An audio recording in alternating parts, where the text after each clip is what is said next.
we need some canvas. There's no getting round it. We've run out of money, and the only possibility is for us either to get some second-hand paintings from a loppis and paint over them, which we've done before, or to try and find some sackcloth or other type of suitable cotton or other from some other source other than a textile shop, and to paint on that. Now the first option is not so good because we want to work big. You don't tend to find them big pictures in the loppis. Second option, even if we could find something, we've still got to fork out for the primer.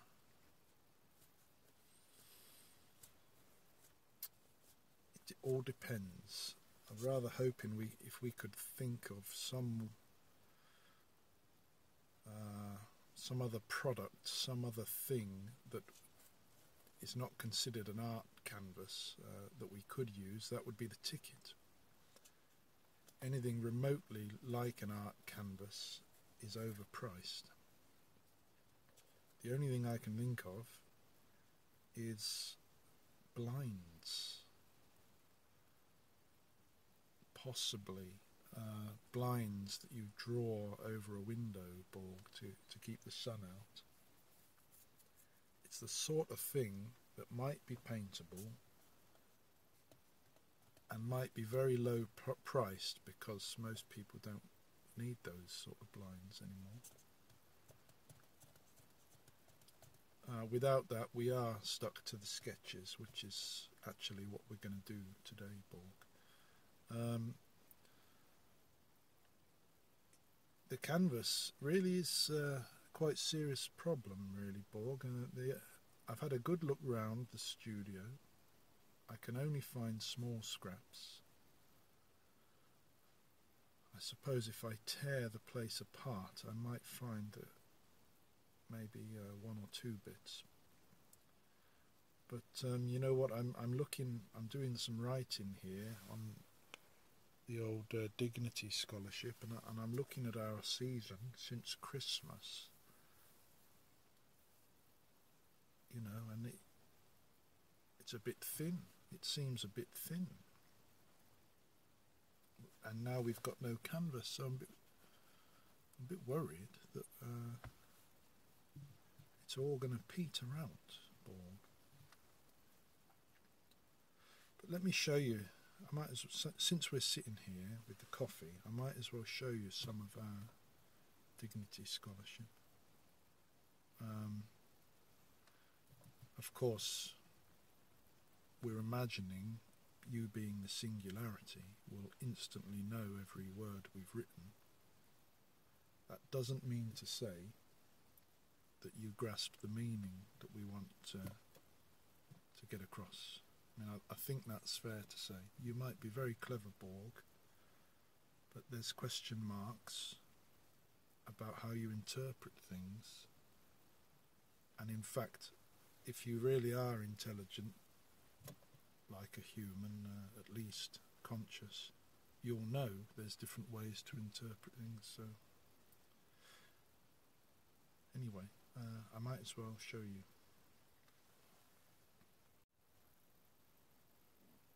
You see, Borg, we began with the sciatic nerve jangling in January, working on the path. We started with that one. We went on to that one. No, that one was next. All on the path. Birthday portrait of my daughter. You know, that's the garden, that's the path again. This one we've sold, incidentally, to our neighbour who collects our work. So that's good, Borg. And then the sketch, I mean, I believe this is when we turned you on. actually, for that sketch, we turned you on and began talking to you, you know, as we had promised, the Dignity Scholarship. That was our theme. It took us a few works to get into it because it is a strange old theme in a way, but now it makes an awful lot of sense, and we're rather pleased to have chatted to you. So we've gone on with some sketches there. That is perhaps our last one in the very patient approach we've started with. No, that one. Now that is the pendant to the one we've just finished in the forest. Any case, at some point around here we got waylaid into that exhibition, and then into a summer panic where we lashed it on, and that's sort of where we're up to. I've got an awful lot to write up, and that's what I'm trying to do here, but it's worth going over again what we're even doing here. I mean, believe it or not, Borg, our idea to pretend to be Van Gogh from another century in the past, and then to talk to you from perhaps a century in the future, it actually, if you were to indulge me, I could probably explain it and make it sound quite plausible, Borg, but I'm not going to do that. But you can just see from our banner that, you know, we've got an idea that we've made a bridge there in order to talk to you. Now, I was reading a few things, a tidbit here and there about the critical arts, and I inevitably see the news and see some of the way the stories are unfolding, and it does make me think of the very recent times when I would try and think our painting together with some of the events of the world, you know, directly, which we did do that and found well, we didn't find much joy either in our own thinking or in the work or with anybody else, you know. And again, it's a position that can be explained, you know, that a position where an artist would aim to be very political, you know, it is still probably, but certainly when I was a bit younger, it was very normal. But the situation has changed drastically, leading to, you know, a lot of re-examination of that mode of thinking, and not to go back on it, not to turn into someone who doesn't care, but to think about whether one is involved now in a game and one is just in a role in the big game where we're all being played, and it can go on like that happily, everyone winding each other up until, you know, until we're so sort of glued to the tech and our own little filter bubble worlds that we don't notice anything else. In any case, Borg, now that I've started, the main point, I suppose, is that this bridge takes us from, let's say, our Van Gogh sort of breakage position, essentially that the world in crisis, the world changed drastically, the financial crisis, which it did. I mean, it's changing all the time, but we're taking that as a spot for us where we broke away from the things we subscribe to, some of them anyway, with regards to being a political artist, let's say, and we're taking the bridge all the way over to talk to the future, represented by the clock. That's Van Gogh there, by the way, very haunting image. And what is the bridge over? The bridge is over our montage of the social, political, some highlights from the post-truth era and into the present, more or less. In other words, we've explained in our poem as well, Borg, that our aim is to not get so involved in whatever we might think or see of the big political struggles and events, which are there and are serious, but to perhaps leave that to people who are genuinely working on these things, and to explore instead, in an artistic way, something of the imagination, something imaginary but still relevant. Hence the move to look ahead, to see which way the wind's blowing, and try and put one foot in the future, and to make that idea the driving force of the art, instead of a completely inadequate and naive sort of political mindset, which we certainly made it sense to us, and we were radicalized, let's say, in a great wave of this activity, anti-capitalist art practices, and you'll see with a look back 20 years or so, thousands of people at university, and rightly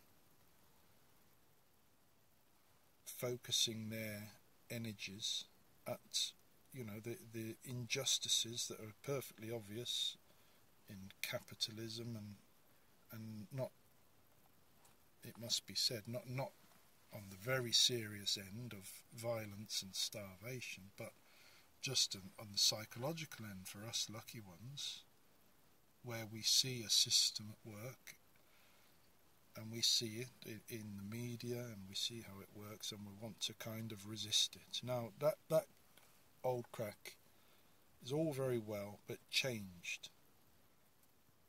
And it's quite handy to think of Occupy as the spot where it might have started to change or merge. And that led to our change as well, Borg, I'll have to show you. But essentially it's boiled down to us as not wanting to be taking sides in a game that is rigged and necessary for the way things work now to continue. It helps in some respect the bastards, the far right, and the money people, and they are the same thing in many respects. But it's turned out that a lot of scrapping and fighting and raging might just be playing their game, certainly by the likes of me, who are just adding content here and there, with no great seriousness or strategy. So the likes of me maybe step back and let some more serious political people have faith in them to tackle these things. Now, we've gone on enough there, Borg. We have. We did want to show you our actual portfolio, just to demonstrate to you that we're not out of thin air, and we're wanting to demonstrate something at some point, Borg, about how, in a funny sort of way, these self-institutions that we get involved in, you know, you can even link them to some Cézannean ideas, if you were desperate to, about wanting to demonstrate the process, all processes in the creation of a work, you know, to record everything. And I would like to have spoke a bit about that, Borg, to you, because it's the sort of thing that might not be in the raw data. But now we're 12 minutes in. 12 minutes, Borg, and we're yet to pick up the pencil. So there's no time. There's certainly no time to go into the crypto odyssey, although there's a lot we could say about that. It's really surprising, to say the least. Let's leave this now, Borg. We'll go and do some sketches and calm down, I think.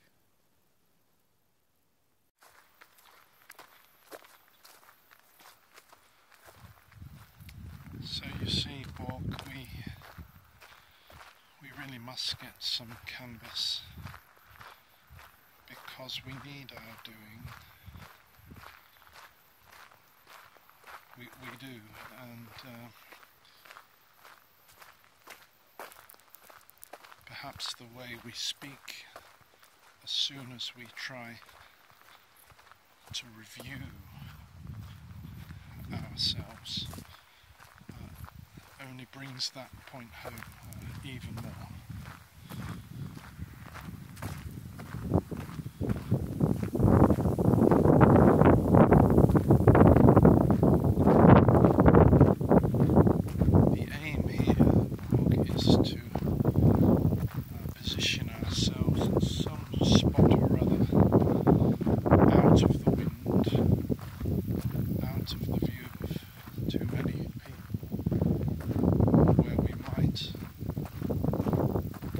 Some views of a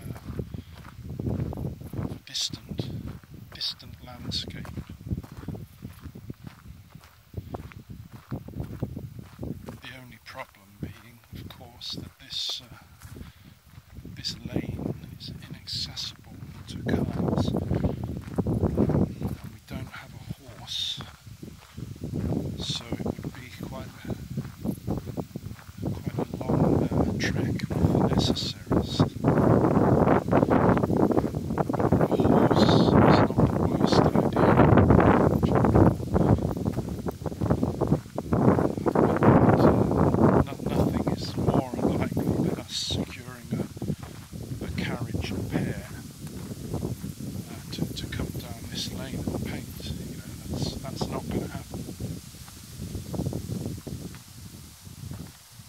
So we're just on foot, but we are suspecting that it down that bottom end, it might just provide views that are worth it. But we've got to get down the bottom end because of the way the sun is positioned in the mornings. We must be down at that end, looking back this way.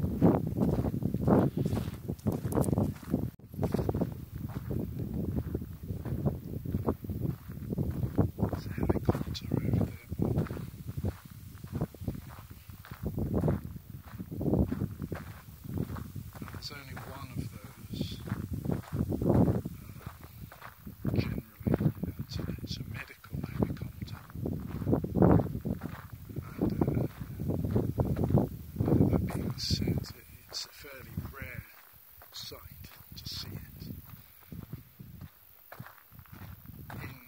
In few short years, we're all expecting for there to be very many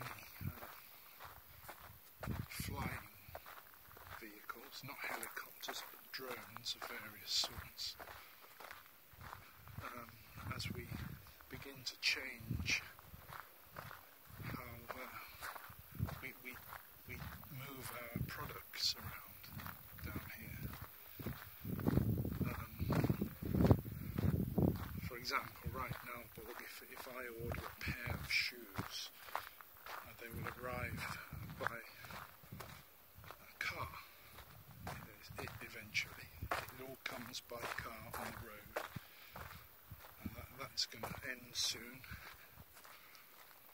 and these things will arrive by a flying drone and sort of dropped in your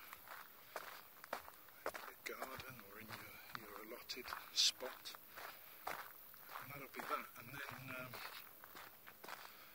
there'll probably be a few years where people try and hold back, and then suddenly the skies will be open season and it will be on.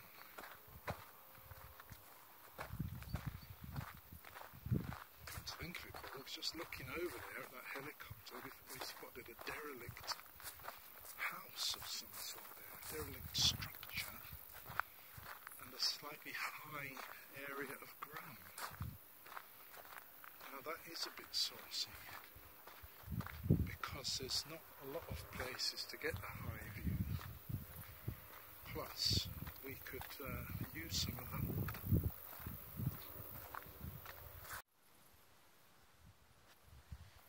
Well, Borg, we've made our way down perhaps most of the park, and we found ourselves on a bridge over a small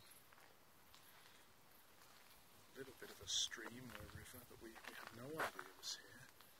Furthermore, there is an odd wooden bench-like structure next to the bridge,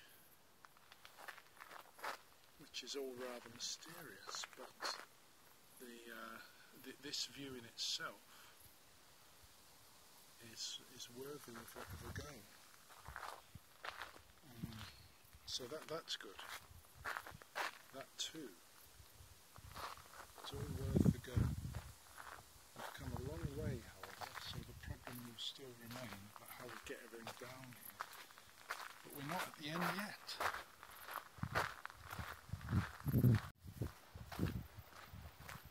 We've gone on another few hundred metres. It looks to be the end of the line soon. There's been some tremendous scenes, beautiful scenes of nature, Borg, which all of which could be studied, but we're hoping that we're going to pop out somewhere at this other side where we might park the car and come at it from the other side, which would be ideal. That there, Borg, is not a public sculpture. That is some kind of farming device, which beats the hell out of me, as they say. I believe I know where we actually are. We're coming to the other side of the water, where we took that first study. We just showed it to you in the car there, the first one we did with you. We're going to be on the other side to that. So it just might be that we can find somewhere to park.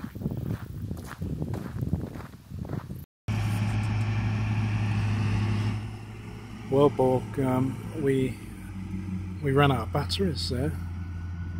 I think the last thing we said was that we're going to try our luck or see how we do or something, and the batteries went dead.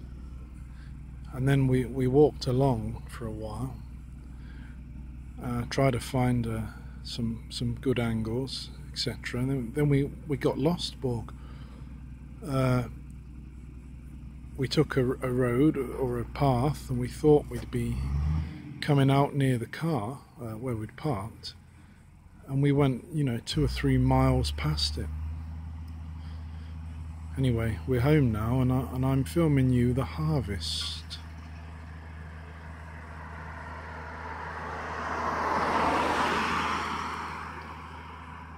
And I'm doing so with rather a heavy heart, Borg, because that means that we failed to show you the whole period of summer growth, where all the fields are growing and producing the food that we eat. I felt that was very important to show you, but we've missed it for one reason or another. But we do get to show you this harvest. So the farmer, he's collecting the wheat, which he's now pouring into storage in the back of a sort of truck.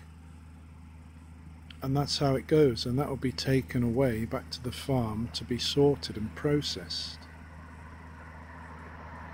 and then eventually moved on for sale, turned into bread or something. But that's now going on all over the region. It used to be done with horses and an awful lot of people in the Van Gogh's time. Now it's done by Mr. Peterson over there with his machines.